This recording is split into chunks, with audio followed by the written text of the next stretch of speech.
In the Texas Constitution, it says Texas is a free and independent state. The governor holds the state's highest office. All political power is inherent in the people. And it's up to Texans. The faith of the people of Texas stands pledged. From the Rio Grande to the Red River, the Panhandle to the Gulf. When you can't find a way, you go out and make a way. Make it happen. They'll decide in November who leads the Lone Star State over the next 4 years. To make sure that Texas will remain the premier state in the greatest country in the history of the world. Tonight, 2 candidates debate the issues, setting the course for Texas on immigration, taxes, and how we help those in need. Listen closely tonight. See if you like what you're hearing from your candidate. Or are you willing to change your mind and your vote like an independent Texan can? Good evening. We are coming to you live from the LBJ Presidential Library on the campus of the University of Texas at Austin for the only Texas gubernatorial debate this election season. Hello, I am Robert Hadlock. I'm the anchor at KXAN News here in Austin. I'll be your host this evening for this Nexstar Media Group special presentation. Let's first introduce you to our candidates who are here this evening. We begin with incumbent Governor Greg Abbott, who is seeking re-election, and his challenger, former Dallas County Sheriff Lupe Valdez.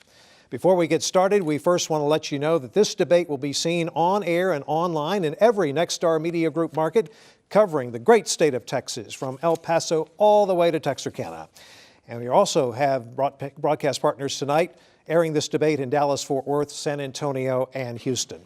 Let's introduce you to some of the partners that are here with us tonight. Here are the panelists for the debate. We have Steve Spriester. He's an anchor at KSAT in San Antonio. Norma Garcia is anchor representing Telemundo stations in Dallas, Fort Worth, San Antonio, and Houston.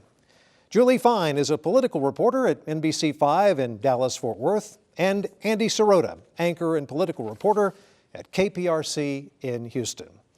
Here is a quick rundown of the rules we have this evening. Each candidate will get 60 seconds to answer the main questions, 30 seconds for rebuttal, and if needed, 30 seconds for any follow-ups. The sound of a bell will ring when their time is up. There are no opening statements, and candidates will get 1 minute for closing remarks. All questions will be asked and answered in English. We are also presenting an interactive experience for our viewers tonight. Follow the hashtag TXGovDebate. We have links to the results of a live focus group of undecided voters who will be grading the candidates and much more. We want to go to Steve Spriester to begin things off tonight. Thank you, Robert, and thank you, candidates, for being here this evening. Our first question: in the aftermath of mass shootings in Parkland, Florida, then hitting Texas at the First Baptist Church of Sutherland Springs and the Santa Fe High School, I've talked to many students who say they simply don't feel safe at school. You see it happen so often now. It could be a few weeks or a few months split apart. And now it's kind of that thing where you expected. It's like you're expecting to wake up to find out that another student has lost their life today.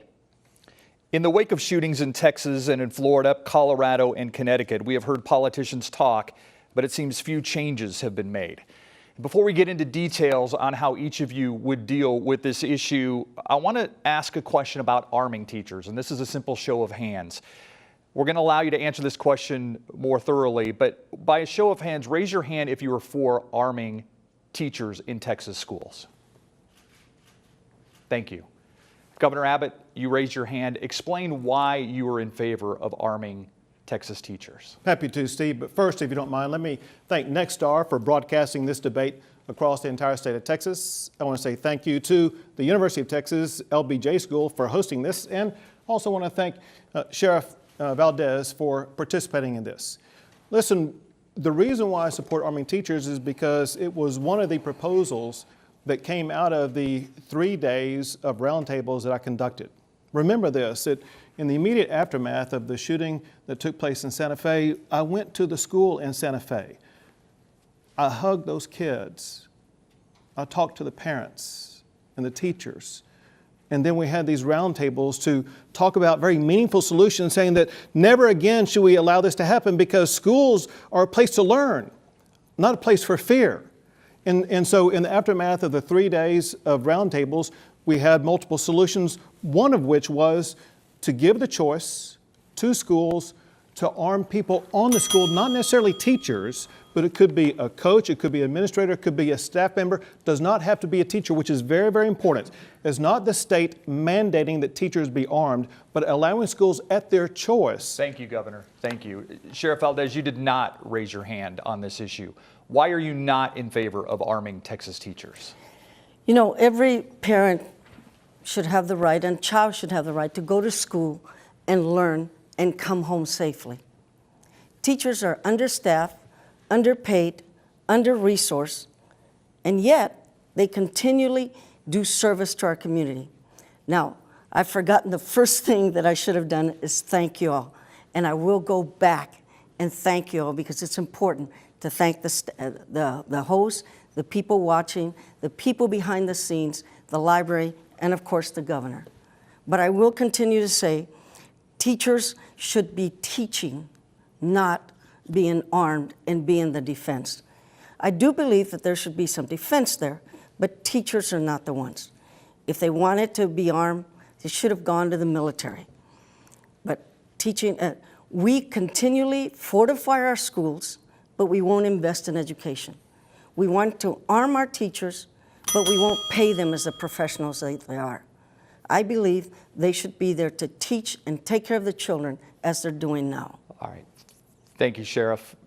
Governor, you have 30 seconds for a rebuttal if you choose to take it.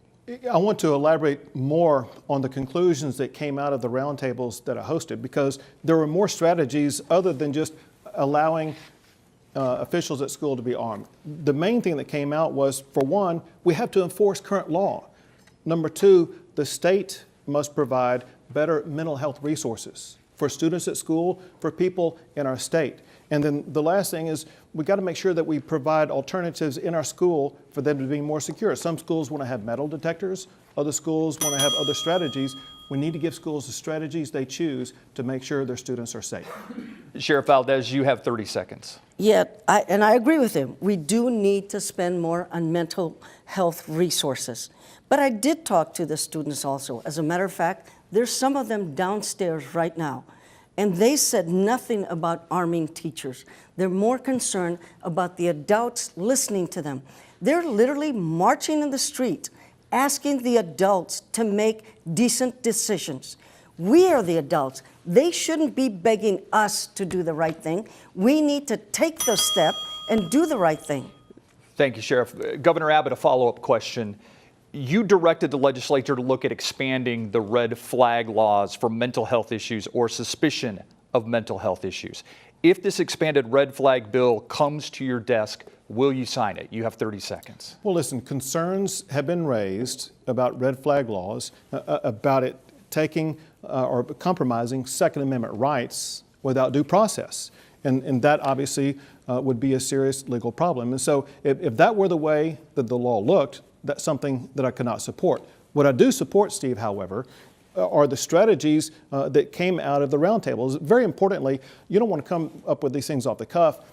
Having met with dozens of experts around the state, they emphasize the importance of investing in mental health, providing greater law enforcement presence at schools, as well as enforcing current laws. You would not support a red flag law? I would not support a red flag law that would take guns away from people without due process. Thank you. Sheriff, you have said in the past that you would be in favor of expanding red flag laws. Yes. Will you expand on that a little bit? I mean, a lot of people would have issue with the fact that a Texan is punished before a crime is even committed. They're not punished. There is due process. Red flag laws were meant to stop people from doing harm to themselves and others. I believe that if you're saying we're not going to do the red flag laws, then we're okay with people doing harm to themselves and others. This is not about continual gun violence. This is about stopping gun violence. I think the governor has confusion between gun ownership and gun violence.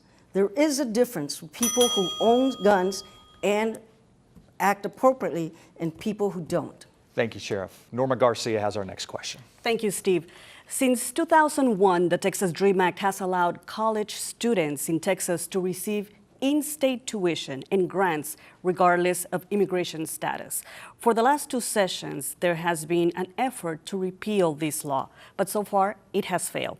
Sheriff Valdez, all this is happening while the cost of college continues to rise. As governor, how will you afford to keep this going for students who are not U.S. citizens? Sheriff Valdez, you have 60 seconds to answer the question. We're always going to go on the choice that makes people better. The Dreamers have been here, they were raised here, they go to school here, they have jobs here, there are teachers, our doctors, our plumbers, and this is the only country that they know. I believe in a path for citizenship for the Dreamers.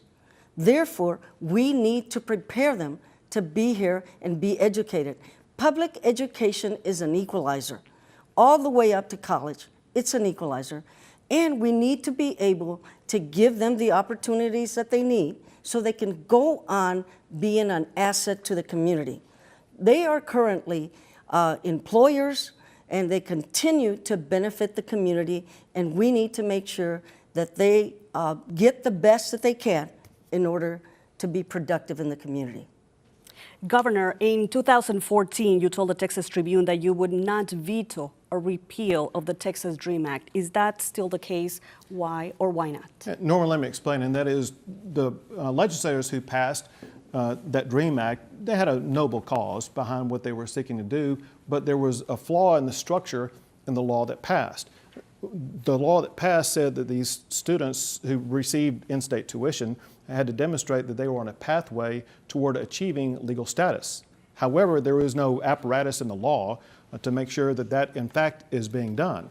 Hence, the law is structured, is flawed, and it has to be fixed. And you would repeal So we're it? blaming the students for a broken immigration system?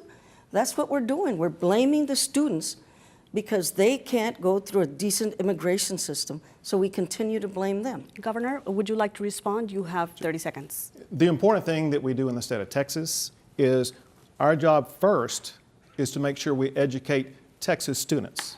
That's the purpose of the Texas university system. In addition to Texas students, Texas universities have the option of allowing students to attend who may be from outside of the state of Texas. And there are certain laws, rules, and regulations, whether you're from Oklahoma or Mexico or New Zealand. And those laws have to be respected. But they live here. One thing about the United States of America, They live this here, country Governor. has been based upon the rule of law. That is- Violations of the rule of law trample the That very is principle all the the United time States that we was have for created this upon. question, Governor. The next question comes from Julie Fine. Thank you, Norma. Many Texans pay property taxes, and a lot of that money that goes straight to school funding. A decade ago, state school funding was split nearly equally between the state funds and property taxpayers. Now, local property taxpayers are picking up nearly 10% more. Governor Abbott, what is one thing that you will do to specifically lower the property tax burden? You know, I've talked to Texans across the state of Texas over the past year, and they're absolutely fed up with skyrocketing property taxes, and they agree that no government should have the ability to tax you out of your home. We got to remember this, Julie, and that is that people who own homes, they're not renters of the property from the city they're paying taxes to, and so we need to reform this in a way that will allow voter approval before taxes are increased. So my property tax plan, which you can find by going to gregabbott.com, is very clear. It limits government's ability to raise your taxes. And also, and it gives you, the homeowner, the authority to fire your tax appraiser by adding an election process for tax appraisers. Sheriff Valdez, you have 60 seconds. What is something that you would do to lower the property tax burden? First of all, we cannot talk about property taxes without talking about education, public education. The governor says he doesn't want taxes raised, but he keeps putting less and less money into education. 10 years ago, it was over 40% or 45%. Now it's almost down to 30-something. And in this year, they're seeking to cost $3 billion more.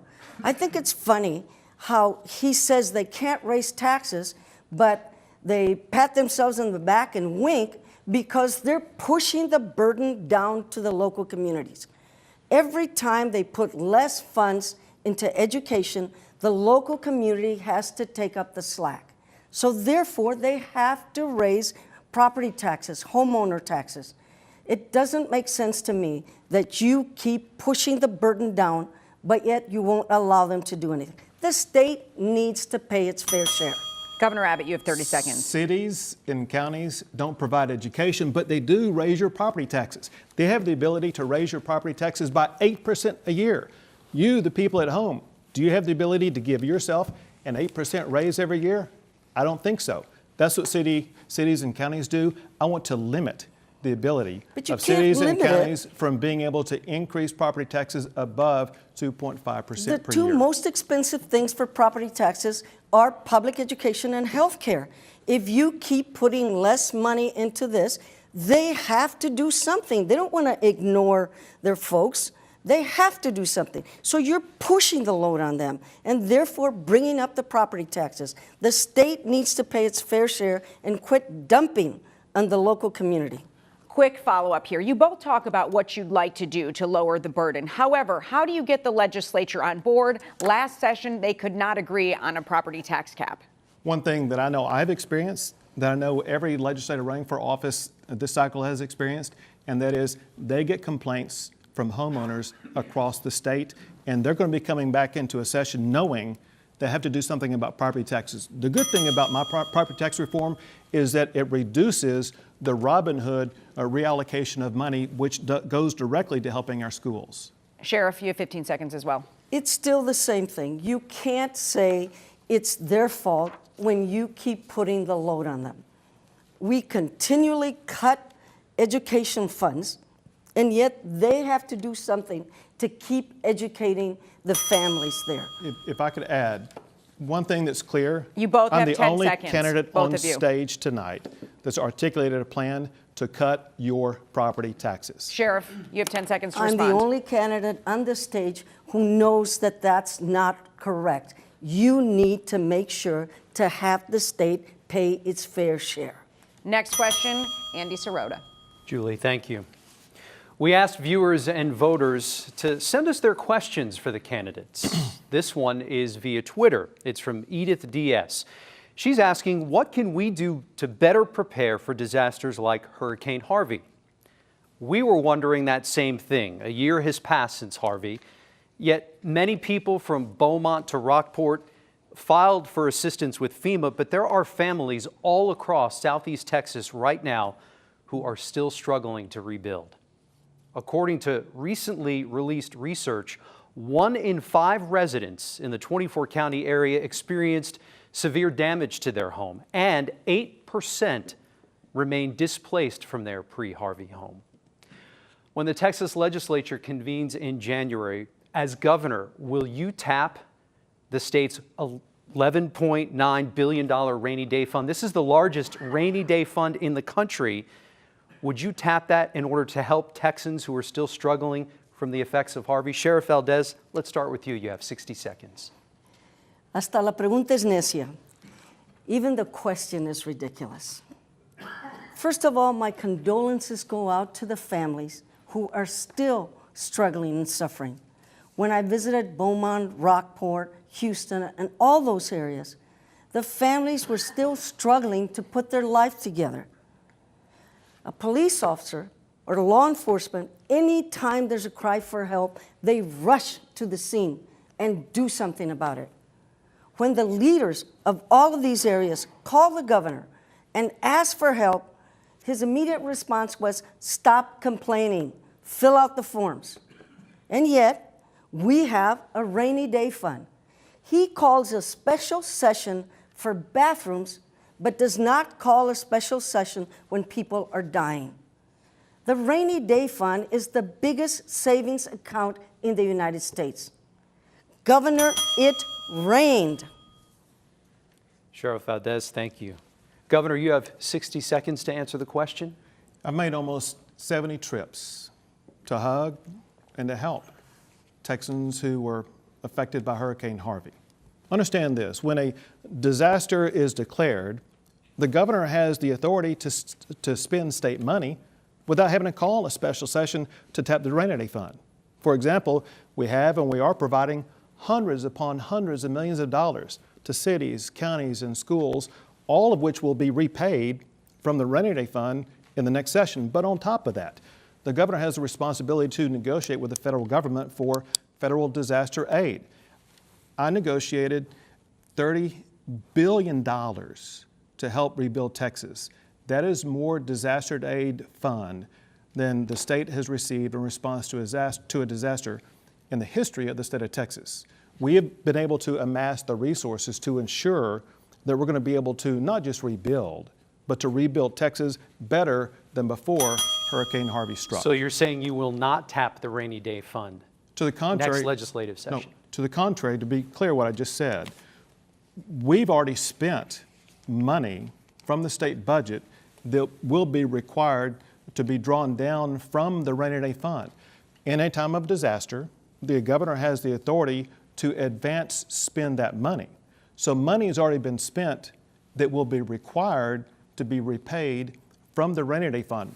Point one, but point two is that we will be considering the multitude of other expenses that cities, counties, and schools have been dealing with to make sure they have the resources Governor they Abbott, need. thank you so much. Sheriff Valdez, you have 30 seconds for a rebuttal. It took forever for him to answer the call.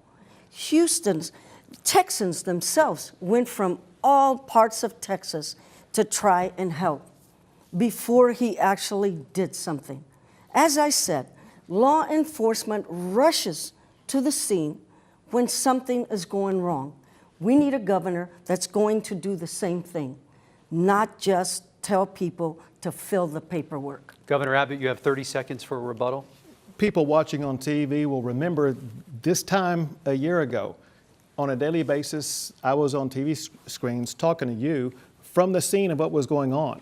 People will remember in Houston this month, September of last year, I was there giving Houston and Harris County in excess of $100 million at that time to help them with their needs. I provided checks to every jurisdiction that was affected to make sure that they were going to be having every dime they needed for debris removal. That's all the time we have for this question. Thank you. Steve Spriester has our next question. Thank you, Andy.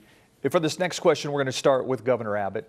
Earlier this year, House Speaker Joe Straus called for the State Preservation Board to take down this small plaque inside the Capitol building. It's been sitting in the Capitol since 1959. It honors soldiers who fought for the Confederacy.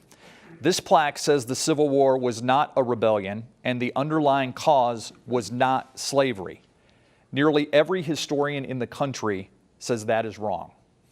As governor, you're chair of the State Preservation Board. If reelected, will you order the removal of this plaque? Why or why not? This plaque was put up at a vote by the Texas legislature. It's the Texas legislature with the responsibility to take it down. Should they take it down because of the factual inaccuracy? Absolutely. And I'll be working with the legislature on that issue this next session. But because the legislature was the body that put it up, it's the legislature's responsibility to take it down. I don't think a governor should unilaterally have the authority to be dismissive of an act of the legislature. If you can do that with one issue, you can do that with virtually any issue, and I think that raises questions. Sheriff Valdez, if you were elected governor, will you take down this plaque? You know, I come from a family that was needlessly abused by law enforcement. So I understand that oftentimes when someone has been hurt, there's distrust and tension. First, do no harm. That's the first thing we have to look at. First, do no harm. Then, change the circumstances. And lastly, change the outcome. If that plaque is doing harm to someone, then we should come to the table and do something about it. Whether it's the legislator or somebody who puts up stuff in the buildings or whatever, we just need to take care of it and get it done. So you would take down that plaque? Yes. Governor, you have 30 seconds for a rebuttal. Again, I look forward to working with the legislature to address a plaque that's in the Capitol that has factually flawed information on it. But you will push legislators to do that? Yes. Thank you. Sheriff Valdez, you have 30 seconds. He promised a lot of the same things 4 years ago. If you look at some of the issues, these are some of the same issues that were coming up 4 years ago. Every 4 years, he agrees to do certain things, including giving teachers a raise, and it doesn't happen. We need to get things done and somebody to get in there and do them. Thank you, Sheriff. Norma Garcia with our next question. Thank you, Steve. Sheriff, we will start with you on this question, and this deals with border security. Soldiers, members of the military, have been sent to the border for more than 100 years. The current deployment of the National Guard is nothing new. Right now, there are about 250 Texans guardsmen along the border. Their stated duty is only to observe and report illegal activity. Do you think this is good use of our resources? And why should Texans pay for these deployments rather than solely the federal government? Sheriff Valdez, you have 60 seconds. First of all, currently we have some of the safest cities along the border. El Paso, McAllen, Brownsville have all been seen as some of the safest cities on the border. Yet we take $800 million and put troops on the border. We militarize the area. I would just hope that if he continues to do this, he gets the money from the federal government. This is a federal government issue. If we're talking about a crisis, then we should take that money and put it into a genuine Texas crisis. Public education, healthcare is things that will touch both parties, rural and urban areas, and all around. We need to put our money in Texas. Texas needs to use their money for things that will improve Texas, not things that the national government is supposed to be taking care of. Governor, 60 seconds. First, with my work with the federal government is paying for the tab for the National Guard on the border. Second, the reason why I'm working to make sure that we do secure the border is because I want to go after the human traffickers, the sex traffickers, the cartel members, those who threaten us like gang members, the rise of MS-13 gang members in the state of Texas. I want to do something to put a stop to that. Let me tell you a story about a teenage girl I met in McAllen when I first ran for governor. She was talking about her brother who was playing a pickup game of soccer in McAllen, and that he had to choose whether or not a son of a cartel member was going to be on his team or not on his team. What were going to be the consequences if he chose that player? What would be the consequences if he didn't? I promised that girl I would make sure as governor I would not force her brother to have to make that decision again in the future. Sheriff Valdez, you have 30 seconds for a rebuttal. We can have plenty of stories of hardship, and there's plenty of stories of hardship of people coming across. The ones that he named that he wanted to stop are being stopped. As a matter of fact, every day there's a group that are not allowed to come through because they have some signs of maybe criminal activity. What we're putting the military up against is people who are escaping torture, who are trying to find a better life, and yet we put the military up.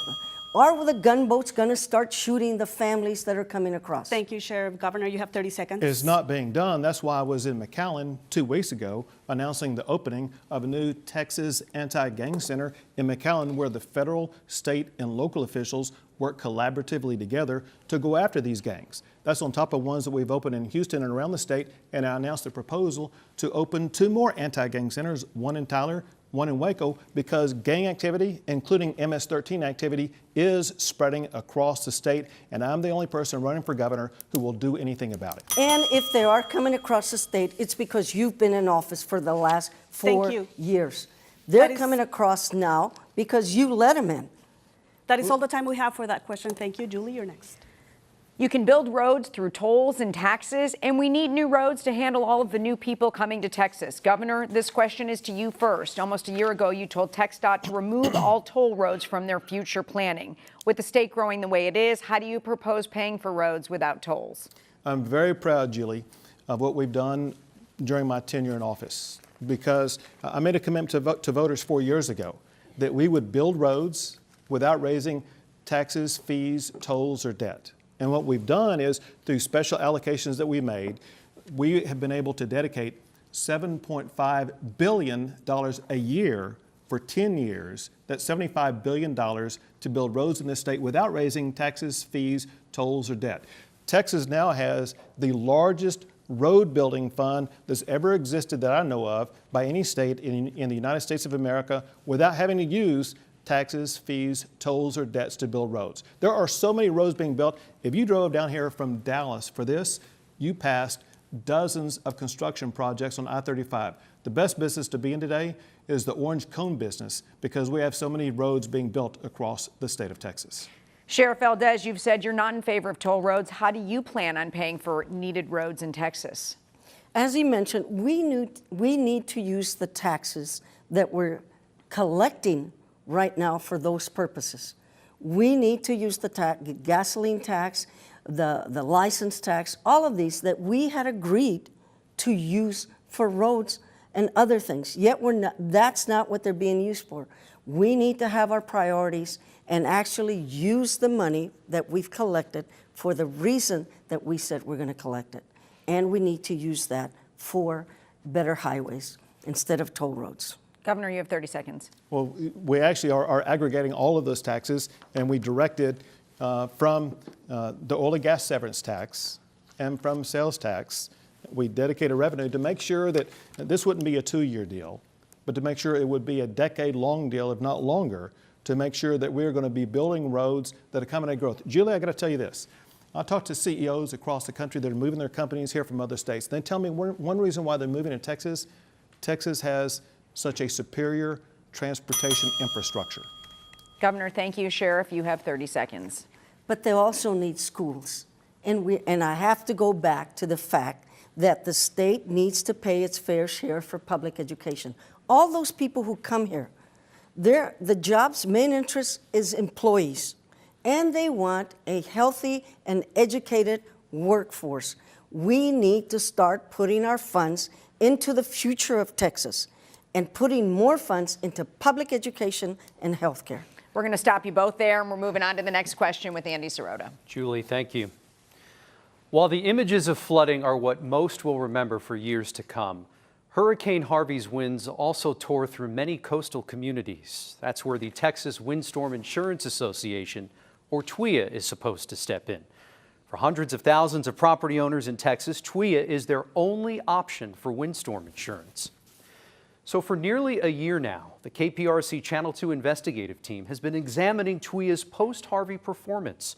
One common storyline, Harvey victims say they're being shortchanged on their claims or not being paid at all.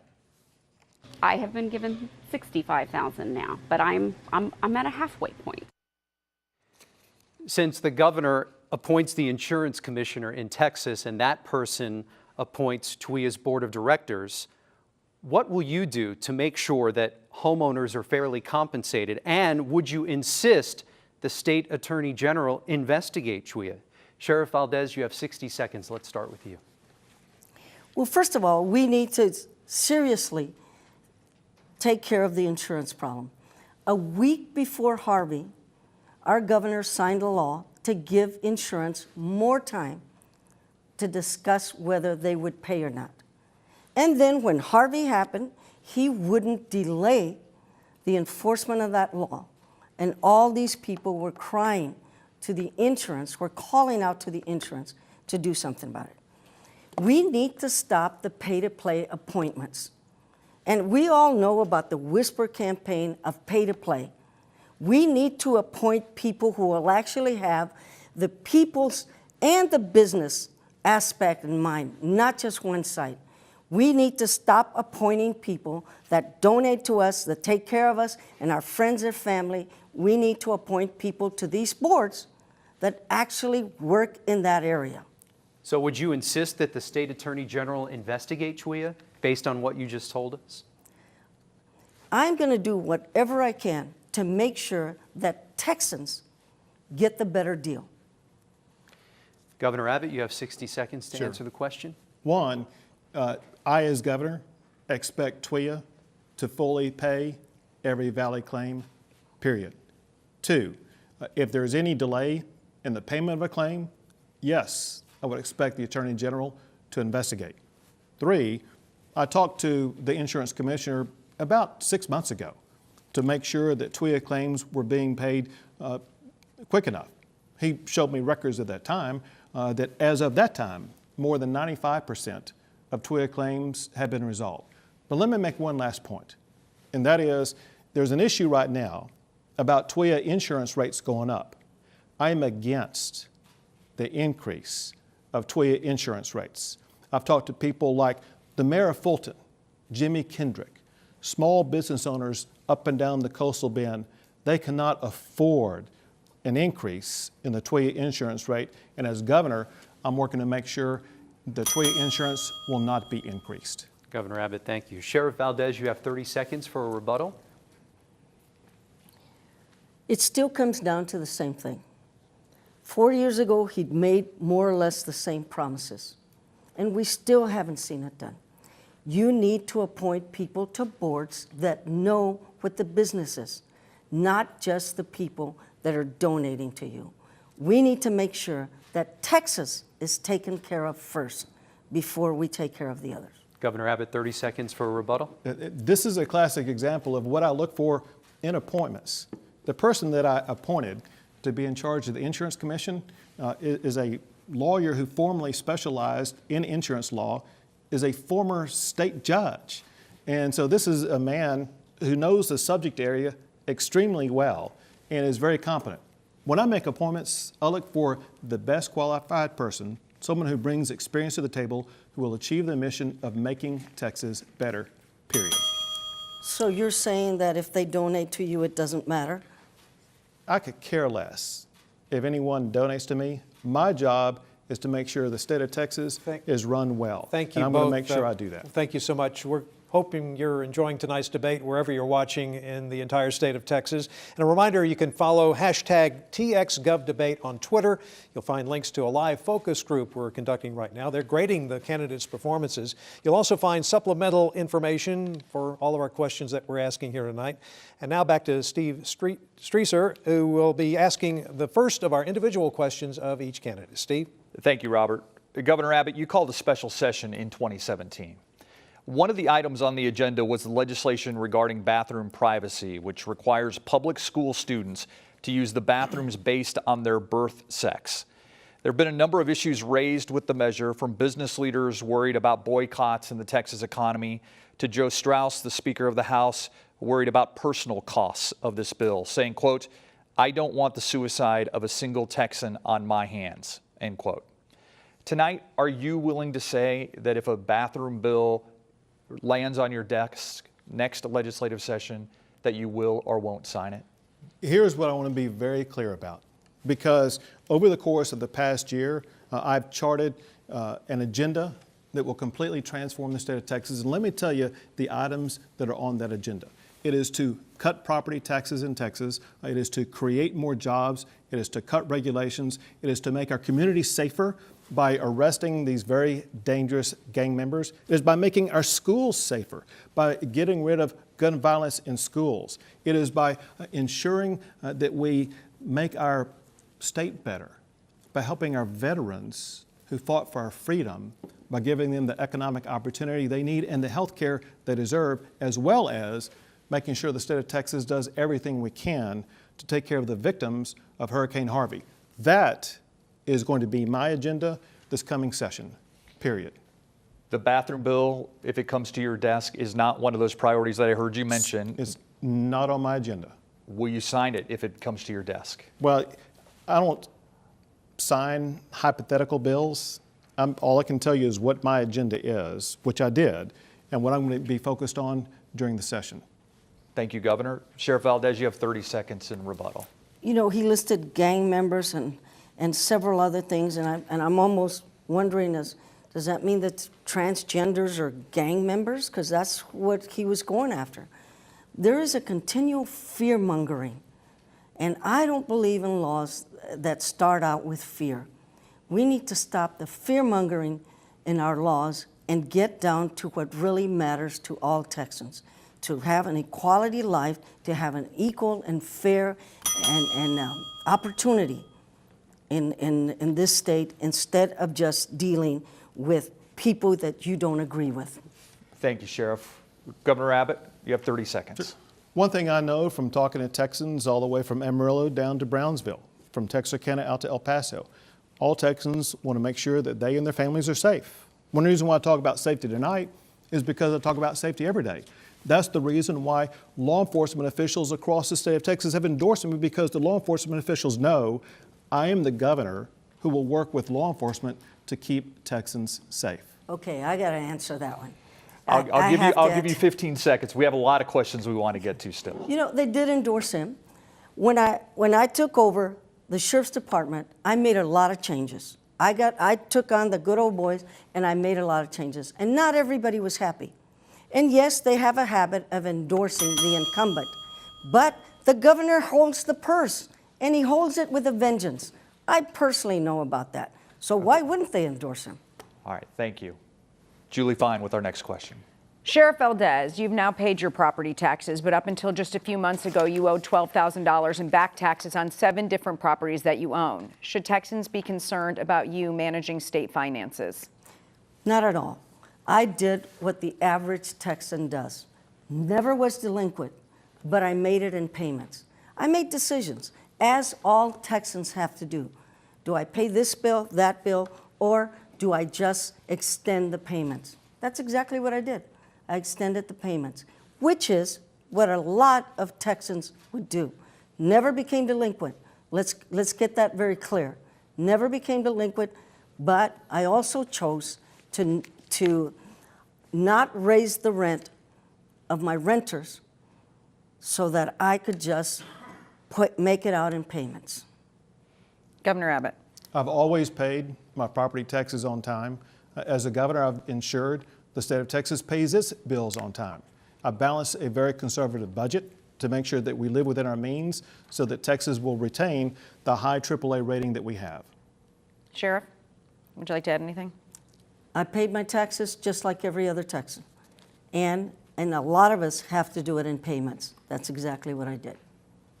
Thank you. And our next question goes to Norma Garcia. Thank you, Julie. That is the end of the individual questions. The next set of questions will be addressed to both candidates. Earlier this month, new numbers came out from the U.S. Census. One striking statistic is that 4.8 million Texans do not have health insurance.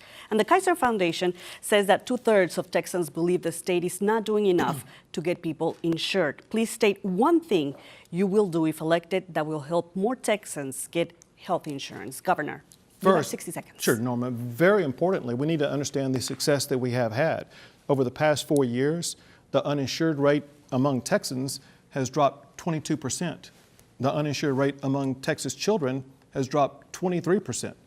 A lot of people don't know, but Texas ranks the second best state in the nation for the reduction of child uninsured rate in the United States. So we're making great progress, but there's more we can do. It's one thing that I worked on, spent months on last year, about negotiating with the Federal Health and Human Services. This is bureaucratese.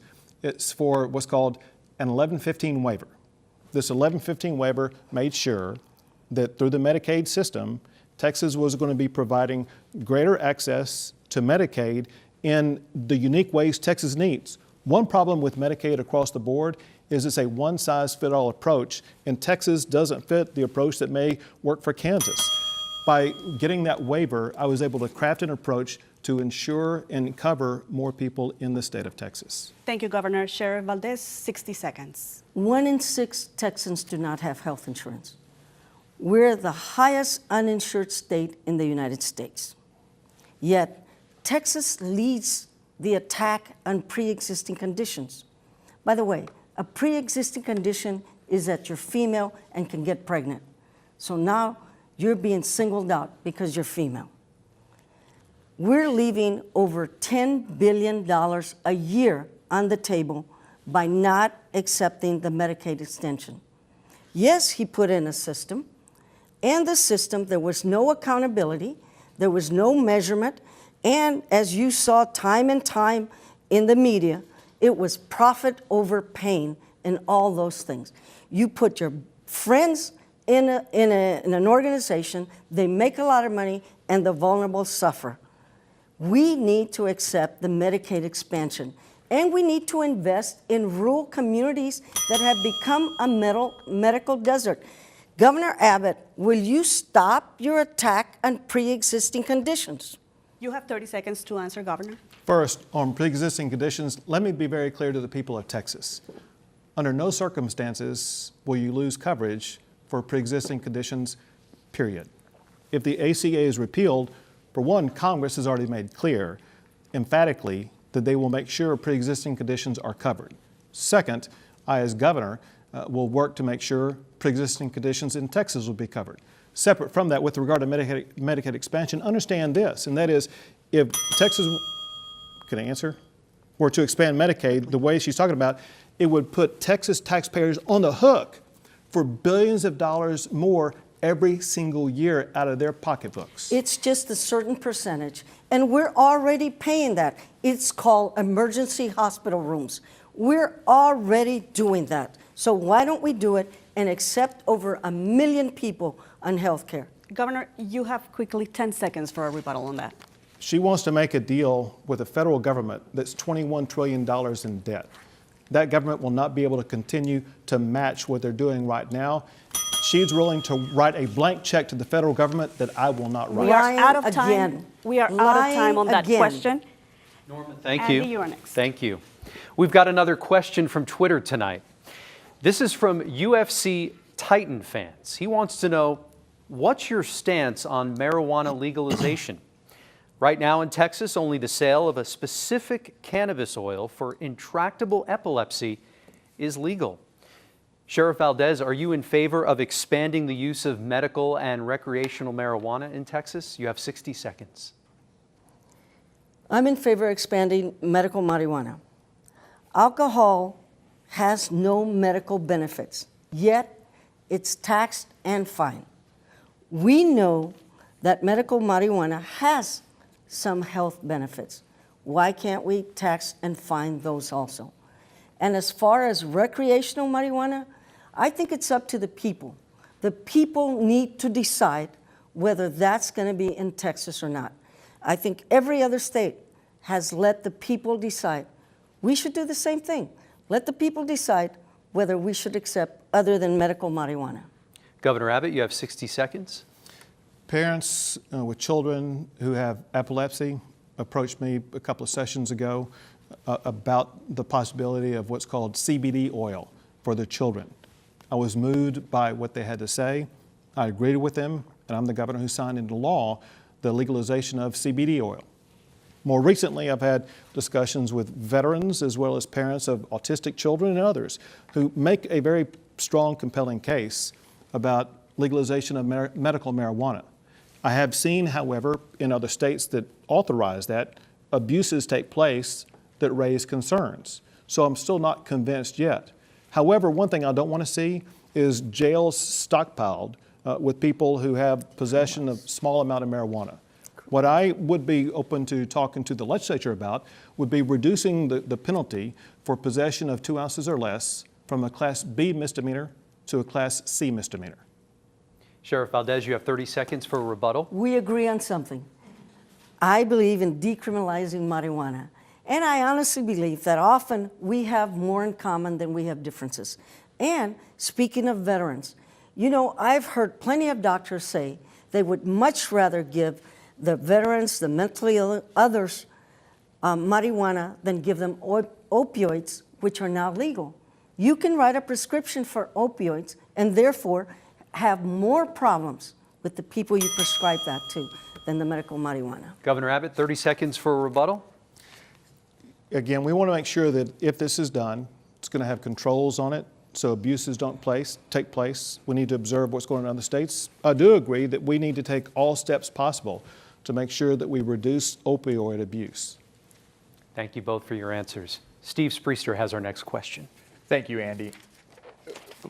Speaking of things that you two agree on, when it comes to family separations, Governor Abbott, you said, quote, "This disgraceful condition must end, and it can only end with action by Congress to reform the broken immigration system," end quote. Sheriff Valdez, you said, quote, "Where's our Texas heart?" Governor Abbott, give me a specific solution that's not being implemented right now that you would like to see when it comes to immigration and the border. You have 60 seconds for your answer. First, to be clear, and that is separating children from parents is always wrong. I was deeply disturbed when I heard about what was taking place, and I immediately called the United States Director for Homeland Security to inquire what was going on and what was being done to make sure it doesn't happen. And after multiple conversations, I was provided assurance that the separation of children from parents would end and would be a policy that would not happen again. In addition to that, however, I made clear both to the administration, but also most importantly to Congress, that if you look in the Constitution, this is Congress's authority only to fix a broken immigration system. And what we saw was a symptom of a far larger problem, and that is a broken immigration system. What Congress has to do is stop talking to cameras and start talking to each other in the Capitol building and start coming up with some solutions to our broken immigration system. Thank you, Governor. Sheriff Valdez? Obviously, we both agree that we have a broken immigration system. But what we don't agree on is the things that we do in Texas to stop some of that cruelty. Family separation was cruel, period. And it was first brought out as biblical, then we want to teach a lesson, then we want to do this. From the very beginning, it was cruel. Families should have never been separated. But there's a lot of things that we're doing that are causing fear-mongering also. The bathroom laws, the show me your papers law, all of these are nothing but fear-mongering that we sell as something else, but the truth is all we're doing is putting fear into communities. Show me your papers bill was one of the cruelest bills that has ever been signed. Law enforcement, schools, churches, businesses all came up and said this is a bad bill, but it was still passed. Time to stop the hate. Thank you, Sheriff. Andy Sirota with the next question. Steve, thank you.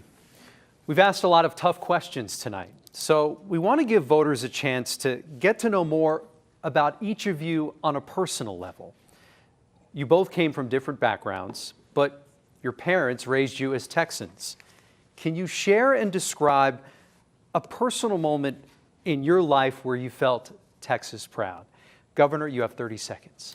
Well, there are a lot of moments in my life when I felt Texas proud, whether it be when I was a kid growing up in Wichita Falls or playing Little League Baseball in Longview or playing high school football in Duncanville. But listen, I think speaking for all of us, there's no moment in Texas history that has made me more proud than to see the way our fellow Texans responded to Hurricane Harvey. That's what Texas is all about. These people on their own who got their own boats out to go rescue other people. It didn't matter who you were, what race you were. All that matters is you were a Texan, and a Texan was going to help you out. Thank you, Governor. Sheriff Valdez, you have 30 seconds. There's two things I want to bring out. First of all, he touched on one of them, is Texans helping Texans. We do this quite well. And nobody asks what party you belong to when they come to help. The other thing that made me so proud of being a Texan is that I came from the poorest zip code in San Antonio and a migrant worker, from crop fields to classroom to candidate. From the poorest zip code in San Antonio to be able to be the candidate for governor and the governor of Texas. Sheriff Valdez. One of the proudest Texas moments. Thank you so much. It's gone by quickly. Time now for closing statements. Sheriff Valdez, you are first and you have 60 seconds. First of all, thank you so much to our hosts, to the audience, to Governor Abbott, and to the people behind the scenes and the LBJ Library. I'm running for governor because I want to give everyday Texans a fighting chance. I want to make sure that the government is fair, equal, and provides opportunity for all of us. As I mentioned, I came from the poorest zip code in San Antonio, 8th child of migrant workers, yet Because of public education, I went on to college, the military, federal agent, sheriff. As sheriff of Dallas County, I was over 2,700 employees and over a budget of $160 million.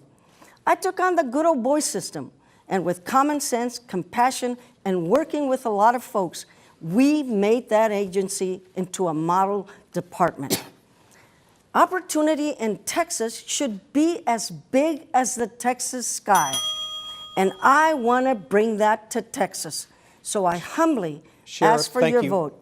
60 God seconds. bless you. God bless Texas. Thank you. Governor, you have 60 seconds. We live in a state where anything is possible. A state where a young man's life can be broken in half and yet he can still rise up and become governor. In Texas, you can succeed no matter your circumstances. 4 years ago, I promised to make Texas even better. And since then, working together, we've elevated Texas to new heights. Texas is #1 in the nation for doing business and for job creation. Our schools are better. High school and college graduation rates are at all-time highs, and families are safer. We've arrested thousands of dangerous criminals and taken them off the streets. But I promise you this, if you re-elect me as governor, I will never stop fighting for you and your family. Together, we're going to keep Texas the premier state in the greatest nation in the history of the world. Governor, Sheriff, thank you so much for being with us tonight. We want to thank the LBJ Foundation for being our host venue tonight. A special thank you to our candidates again, and KPRC, KSAT, KXAS, and Telemundo for helping us put this all together this evening. For our Nexstar Media Group stations, coverage continues right now with a special post-debate program and in-depth analysis. See how our focus group of undecided voters rated the candidates' answers tonight. Reminder, Election Day, Tuesday, November the 6th. Early voting opens up statewide October 22nd. Get out there and exercise your right to vote. Thank you for joining us, and good night from Austin.